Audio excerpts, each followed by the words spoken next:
संकल्प आध्यात्मिक परिवार संचालित अदृष्ट पर ब्रह्म विद्या निरूपण पैठन लीलाओं के आज के 10वें सत्र में हम ले रहे हैं पूर्वार्ध 117 नंबर की लीला उपाध्याय भेटी।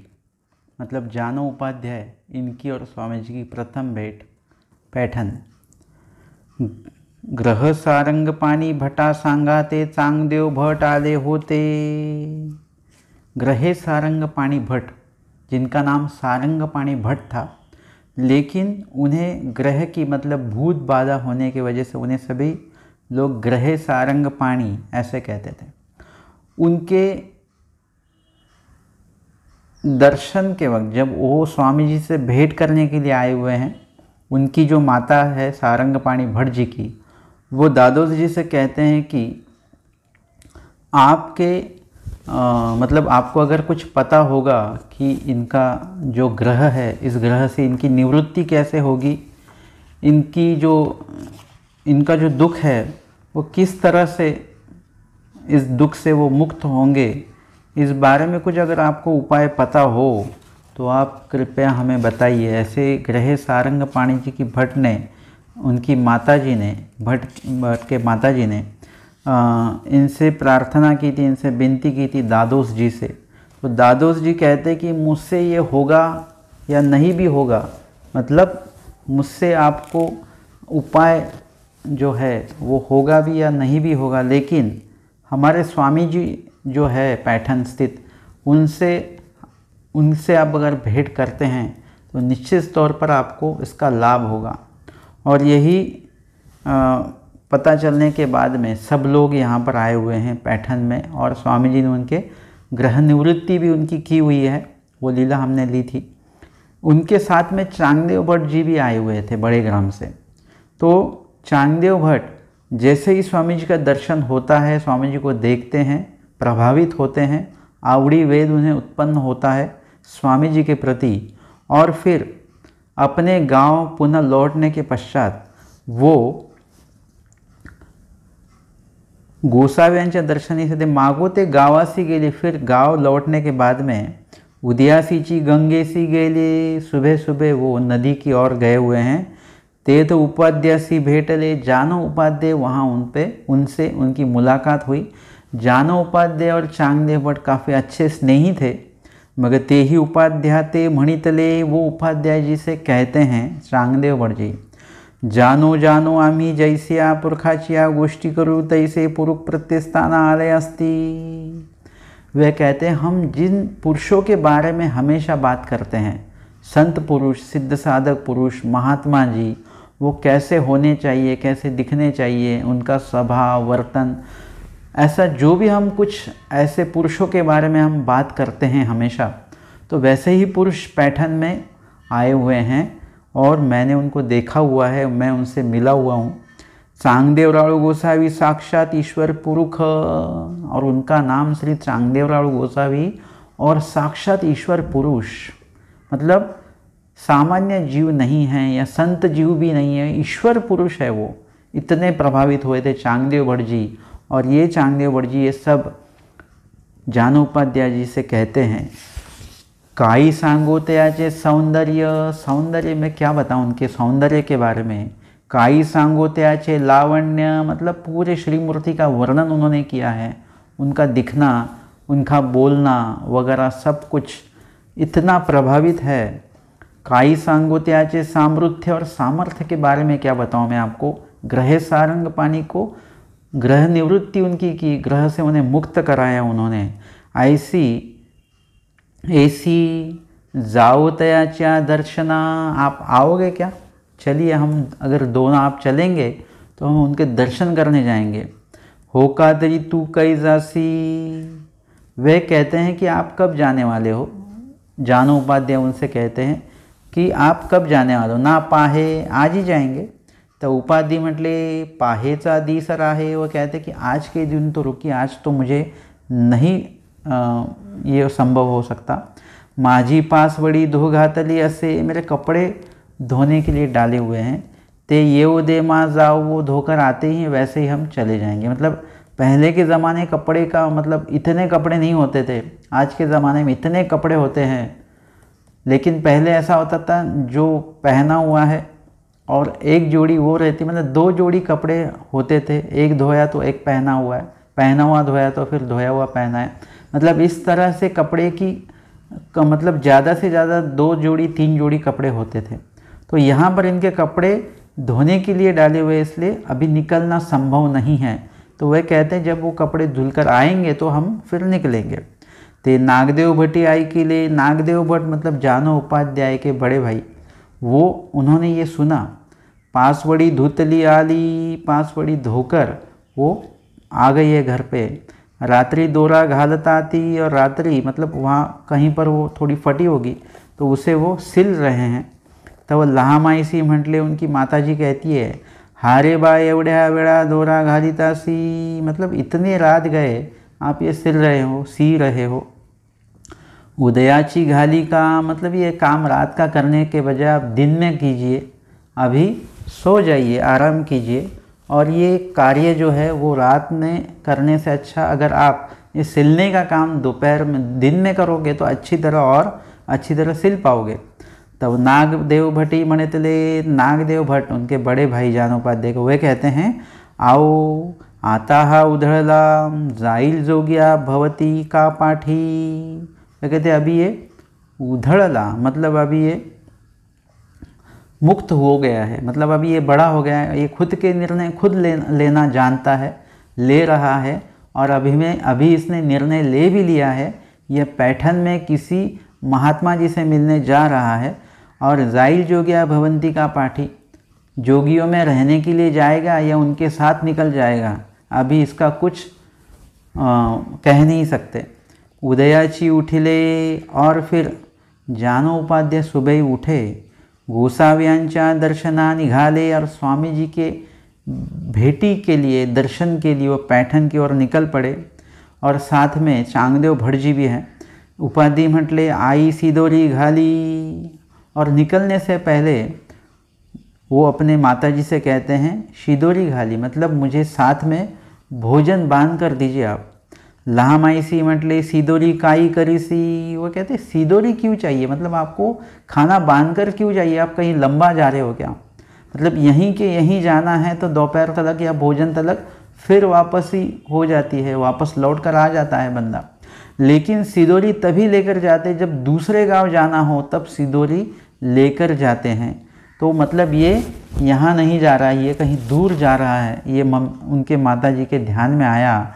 वे कहते हैं कि सिदोरी काई करसी, मतलब इतना आपको खाना बांध कर क्यों चाहिए। ऐसे पूछ सिदरी मी ये चीना, उन्होंने कहा आप मुझसे कुछ भी सवाल मत कीजिए, अगर आप सवाल करते रहेंगे तो मैं कभी वापस लौट कर नहीं आऊँगा। ऐसे उन्होंने अपने माताजी को इमोशनल कर दिया। हो का रे बा, ठीक है। वो माताजी कहते जा, तेरे को जब आना है तब आ, जब जाना है तब जा, तरीके ऐसी, लेकिन इतना तो बताओ कब आओगे। वे कहते हैं ये इन 2-4 दिन में मैं लौट कर आ जाऊँगा। सिदोरी घातली, फिर खाना उन्हें बांध कर दिया हुआ है। और उस टाइम मतलब भाकरी, चटनी, ठेचा, ये जो है ठेचा आपको पता है। मग गोसाव्यांच्या दर्शनासी आले, और स्वामी जी के दर्शन के लिए पैठन में ये पहुंच चुके हैं दोनों भी।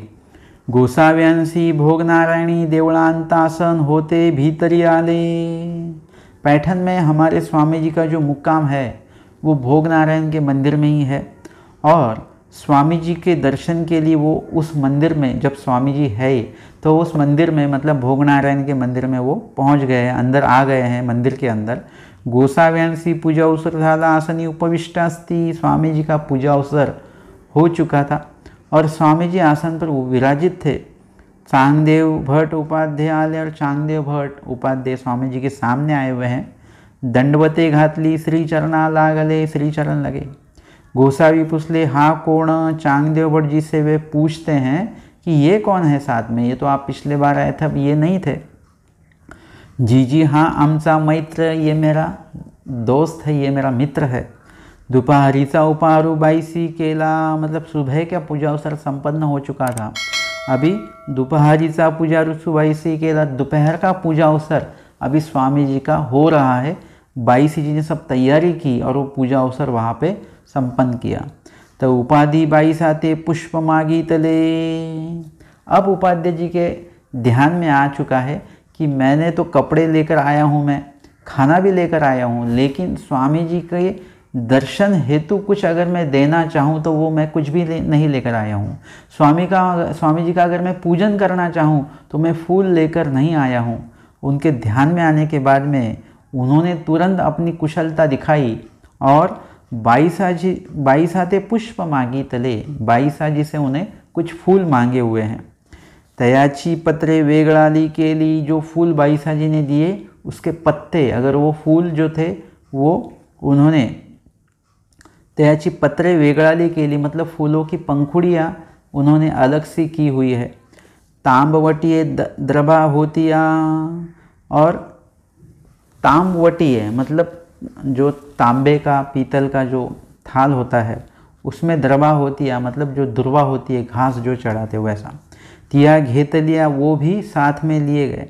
मगर वेदीची रुचा म्हणितले सहस्र शीर्षा पुरखा, वेदों में कुछ रुचा मतलब श्लोक आता है, सहस्र शीर्षा पुरखा मतलब एक प्रकार से परमेश्वर जी का वर्णन किया जाता है उसमें। तो ऐसा मंत्र म्हणती, विश्वरूप का समझो, तो वो वेदों में आया हुआ श्लोक है।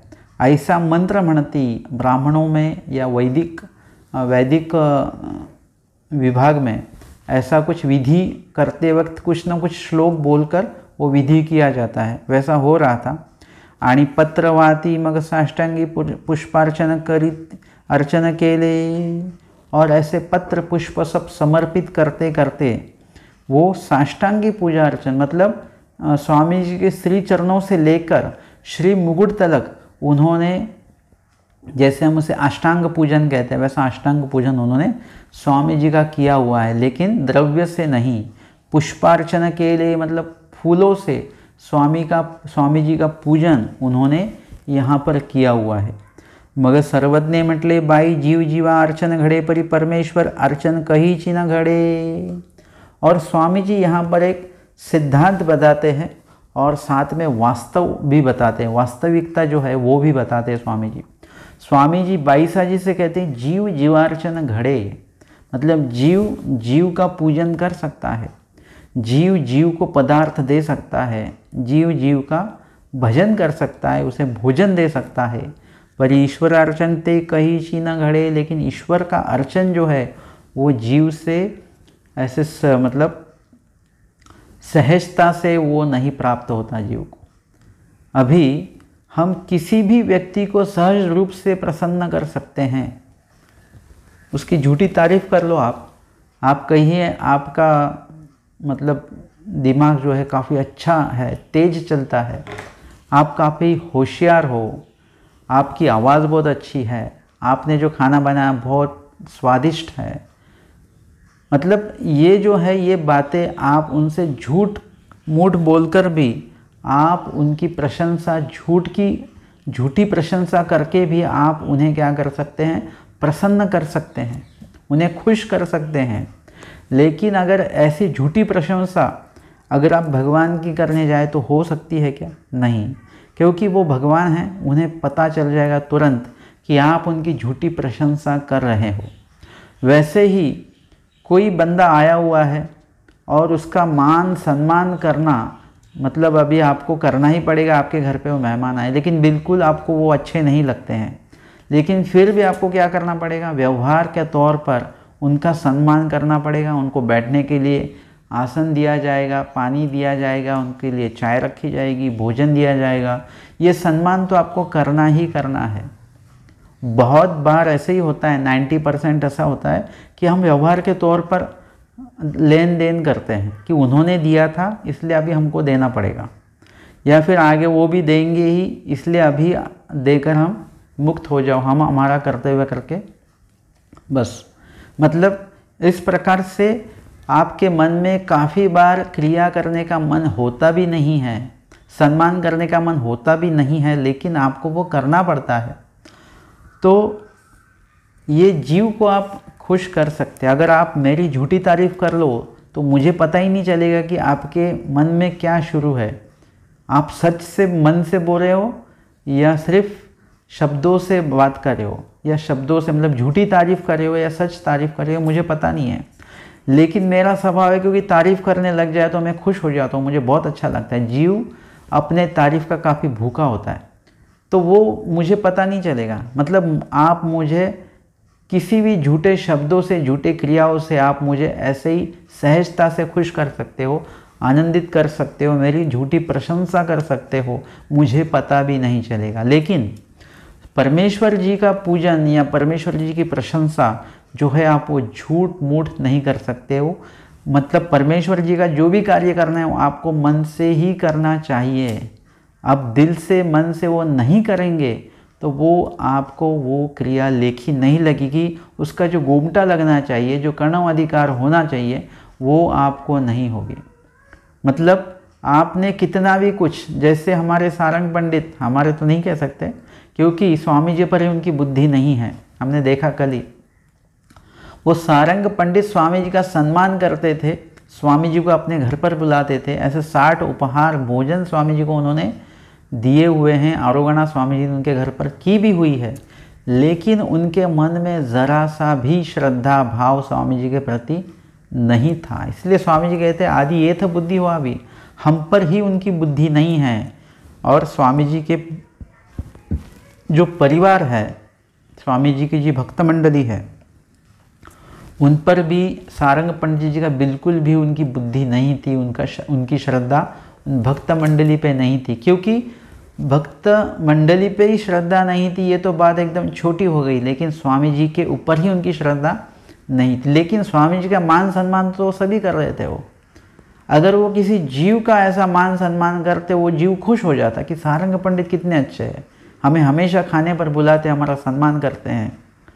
हालांकि सारंग पंडित सब झूठ मूठ का कर रहे हैं, वो डरते हैं कि अगर कहीं स्वामी जी को दुखाऊं मैं तो स्वामी जी से जो प्राप्त हुआ है वो मेरे हाथ से निकल जाएगा, वो वृत्ति, वो दान, वो बख्शिश, वो सब निकल जाएगा। और इसी के कारण, इसी डर के कारण वो स्वामी जी का भजन पूजन यथा योग्य रूप से करने का प्रयत्न वो करते हैं, लेकिन अंदर से, मन से, आवड़ी से कुछ भी नहीं है।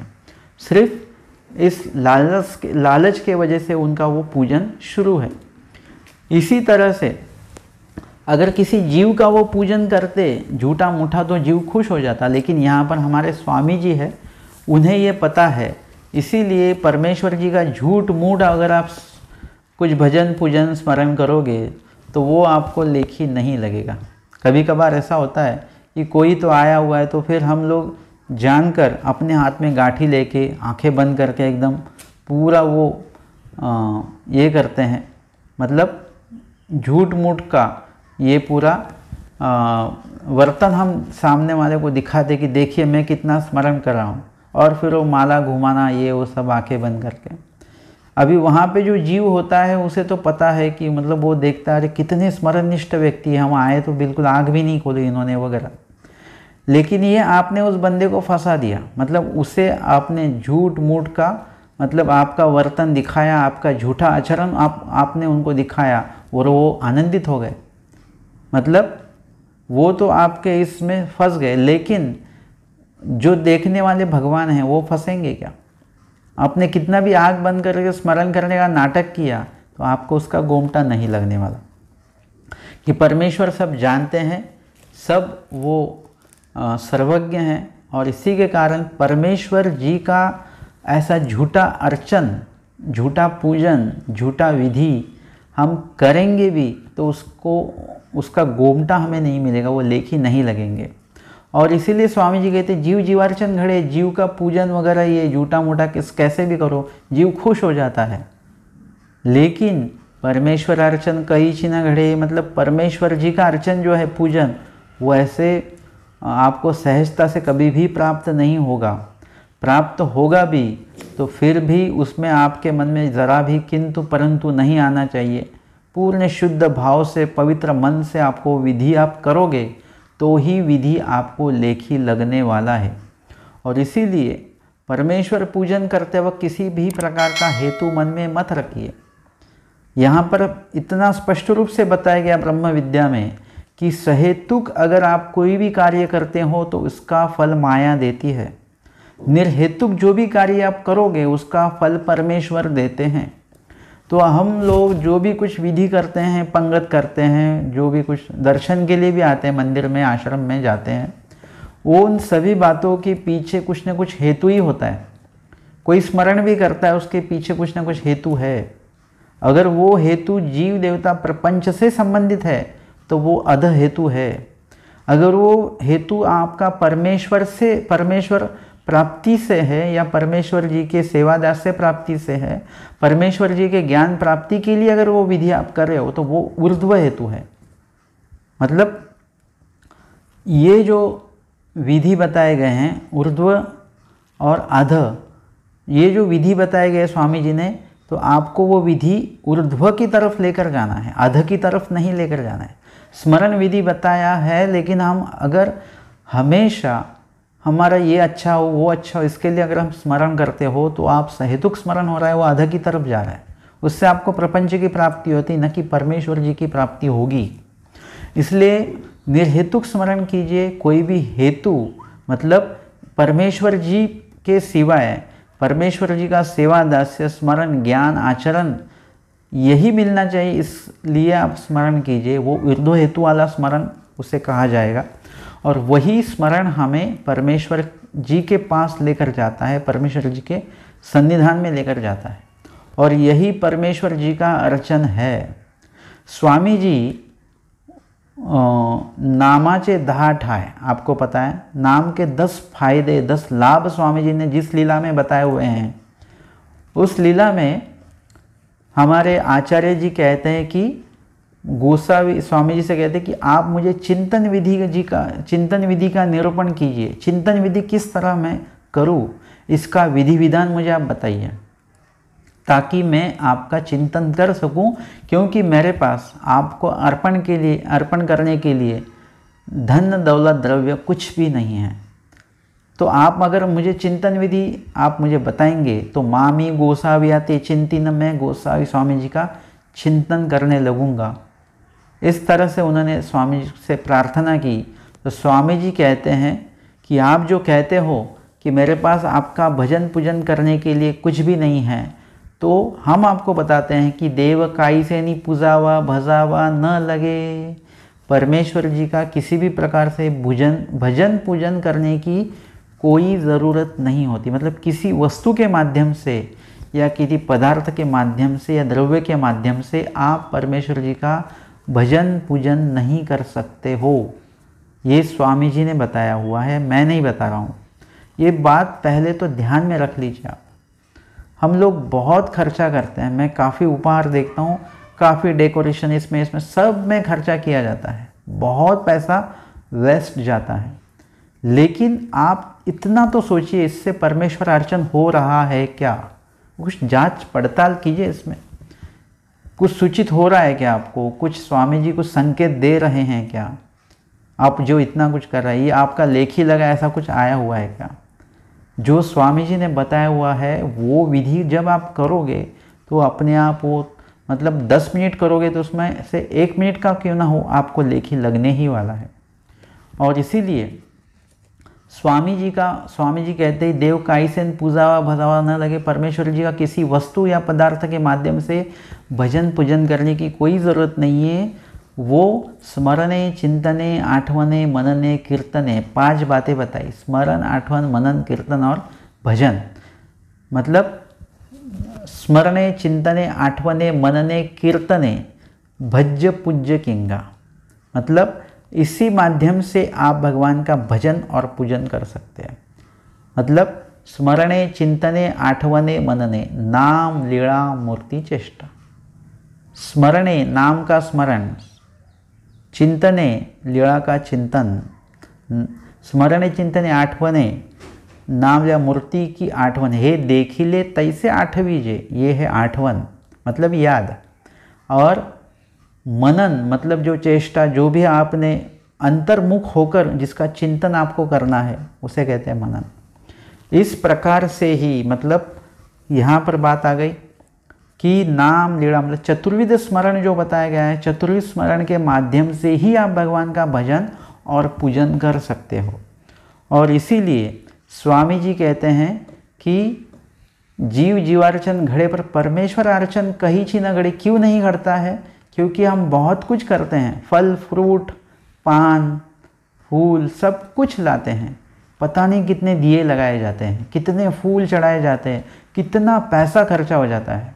लेकिन स्वामी जी कहते परमेश्वर अर्चन ते कहीं ची न घड़े, नहीं घड़ता है परमेश्वर अर्चन। क्यों नहीं घड़ता है? क्योंकि हम नाम चतुर्विध स्मरण नहीं करते ना। आप भगवान को कुछ भी अर्पण मत कीजिए, रोज चतुर्विध स्मरण कीजिए और रोज चतुर्विध दुख कीजिए, आपका स्मरण लेखी लगेगा। आपका जो विधि विधान है उससे आपकी योग्यता अधिकार ये कारण सब बढ़ने वाला है। आप बहुत पैसा खर्चा करेंगे तो बहुत योग्यता होगी, ये बात आपके दिमाग में से, आपके जहन में से, आपके अंतःकरण में से निकाल दीजिए। आप जितना पैसा दिखाओगे उतने भगवान परे चले जाएंगे। क्योंकि लीला ये है हमारे एकांक की, जब वो राजा स्वामी जी को सोने की थैली स्वामी जी के सामने रखकर वो चले जाते हैं और किसी सैनिक को मतलब वो रख के चले जाते हैं, पहले तो रखते हैं स्वामी जी को अर्पण करते हैं, तब स्वामी जी उस राजा को देखते हैं, उस सोने के थैली को देखते हैं और फिर मिट्टी को देखते हैं, ज़मीन को देखते हैं और फिर राजा वो समझ जाता है कि इन्होंने मेरी और इस द्रव्य की तुलना कैसे की है, मिट्टी से की है। मतलब मैं भी किसी दिन मिट्टी हो जाऊंगा, सोना भी किसी दिन मिट्टी हो जाएगा, मतलब इन्हें इसकी कोई ज़रूरत नहीं है, द्रव्य की कोई ज़रूरत नहीं है। लेकिन उन्होंने क्या किया, वो थैली वहीं पर रखकर वो सब निकल गए और सैनिक को बताया कि ये तू ध्यान रख, हम सब चले जाने के बाद में ये उठाएंगे। लेकिन हमारे स्वामी जी जिन्होंने सब द्रव्य की निर्मित ही उन्होंने की है, सब उन्हें इस किसी भी चीज़ की या प्रपंच की कोई ज़रूरत नहीं है। आप जो भी अर्पण करते हो अभी ये सब प्रपंच में आता है, इसलिए प्रपंच का स्वीकार परमेश्वर कभी भी नहीं करते हैं। परमेश्वर करते हैं स्वरूप का स्वीकार, आपका जीव स्वरूप स्वामी जी को चाहिए। तो स्वामी जी भी कुछ देर वहाँ पर बैठकर वहाँ से निकल गए और वो सोने की जो अशरफियों की जो थैली थी वो स्वामी जी ने उठाई नहीं, वो वहीं पर छोड़कर स्वामी जी निकल गए। और सैनिक फिर वो थैली लेकर राजा के पास गया हुआ है और उन्होंने कहा कि उन्होंने ये थैली नहीं ली, वो छोड़ कर गए। इस तरह से परमेश्वर जी आप चाहेंगे, आप चाहोगे कि तो मैं इतना पैसा रखूँगा तो फिर परमेश्वर प्रसन्न हो जाएंगे। जीवार्चन परमेश्वर अर्चन कहीं से न गड़ी, ये बात आप बिल्कुल ध्यान में रखिए। और ज़्यादा से ज़्यादा अपना वक्त जो है वो आप स्मरण में लगाइए, चतुर्विध स्मरण आप कीजिए, नाम को याद कीजिए, लीला को याद कीजिए, मूर्ति को याद कीजिए। इस प्रकार से चतुर्विध स्मरण और निर्वेद अनुताप अनुशोच आर्त ये चतुर्विध दुख भी उसमें होने बहुत ज़रूरी है। तब जाके आपका विधि विधान में जो आप परमेश्वर की ओर बढ़ रहे हो, इसका ये लक्षण है। तो इस प्रकार से बाईसा जी से स्वामी जी कहते कि परमेश्वर अर्चन कई ची न घड़े, लेकिन बाईसा जी कहते हैं बाबा घड़बीती तरी घड़े, अगर स्वामी जी घड़वाएंगे तो ही घड़ेगा ये। और ये एकदम बिल्कुल बराबर बाईसा जी बोलते हैं कि कोई भी परमेश्वर कार्य जो है, प्रेमदायक जो विधि है, वो हमें डायरेक्टली नहीं कर सकता है। उसके लिए आपको भगवान से ही हमेशा रोज़ प्रार्थना करनी पड़ेगी। 3 से 6 के बीच आप जब भी स्मरण के लिए उठते हो तब भगवान से आपको भगवान का चतुर्विध स्मरण, चतुर्विध दुख, ज्ञान, उसके पश्चात सेवा, अयोग्यतादायक विधि, अन्नदान भी योग्यतादायक ही आपका होना चाहिए। मैं अगर आपके घर पर खाना खाकर, कहीं से खाना खाकर मैं आपके घर पे आया हूँ और आपने कहा अरे महात्मा जी आ गए, तो आपको कुछ लेना ही पड़ेगा, चाय कॉफ़ी ये हो। मैं कहूँगा नहीं मेरा तो भोजन हो चुका है, तो आप नहीं, आपको खाना ही पड़ेगा, हमको कुछ गोमटा चाहिए, गोमटा चाहिए। तो जो महात्मा जी भोजन करके आए हुए हैं उनको खिलाकर आपको गोमटा तो मिलेगा ही नहीं, लेकिन महात्मा जी को फूड पॉइज़न हो सकता है, उनको पेट की तकलीफ़ हो सकती है, एसिडिटी की तकलीफ़ उन्हें हो सकती है, डाइजेशन में उनके प्रॉब्लम हो सकता है। आपको गोमटा तो बिल्कुल मिलने वाला नहीं है। क्योंकि आपके वो जब कोई भी भोजन करके आता है, भोजन करने के बाद में जो भी आप कुछ खाते हो उसका पूरा वेस्टेज में वो चले जाता है, उससे तकलीफ होना, ये ज़्यादा चांस होता है तकलीफ होने का, वो एक्स्ट्रा जो हम खाते हैं। तो इसीलिए ऐसे गोमटे के पीछे मत लगिए जिससे आपको गोमटा करते करते ओकटा ही लगेगा। गोमटा उसमें से ही लगेगा, मतलब अन्नदान भी आपका उत्तम प्रकार का होना चाहिए। और स्वामी जी से प्रार्थना हमेशा अगर आप करोगे कि हमसे अन्नदान हो, अच्छा हो, और योग्य जगह पर योग्य वक्त पर हमारा अन्नदान होना चाहिए। और भगवान ये सभी बातें आप ही घड़वाने वाले हो, आप ही हमें प्राप्त करवाने वाले हो। अगर आप नहीं प्राप्त करवाओगे तो कभी भी इस विधि, ये जो विधि है, हमें कभी भी प्राप्त नहीं होंगे। और इसीलिए मतलब पूरे अंतकरण से रोकर आपको भगवान से ये विधि को प्राप्त करने की प्रार्थना करनी चाहिए। तो इस प्रकार से बाईसा जी ने इसका जवाब तो हमें दे ही दिया है कि अगर भगवान हमसे ये सब घड़वाएंगे तो ही हमें ये सब घड़ने वाला है। तो इसी प्रकार आपको जो भी विधि चाहिए, जो भी प्रेमदायक विधि चाहिए, ज्ञानदायक विधि चाहिए, ये सभी आपको भगवान से हमेशा प्रार्थना करते करते रहनी चाहिए। तो भगवान इस सभी विधि का आयोजन करवा के आपको ये सब विधि आपको प्राप्त करवाएंगे, आपकी योग्यता बढ़ाएंगे। तो पैठन लीलाओं के आज के 10वें सत्र में हमने यहाँ पर ली है 117 नंबर की लीला, उपाध्याय भेटी, मतलब जान उपाध्याय इनकी भेंट, पैठन की लीला हमने यहाँ पर ली हुई। दंडवत हो।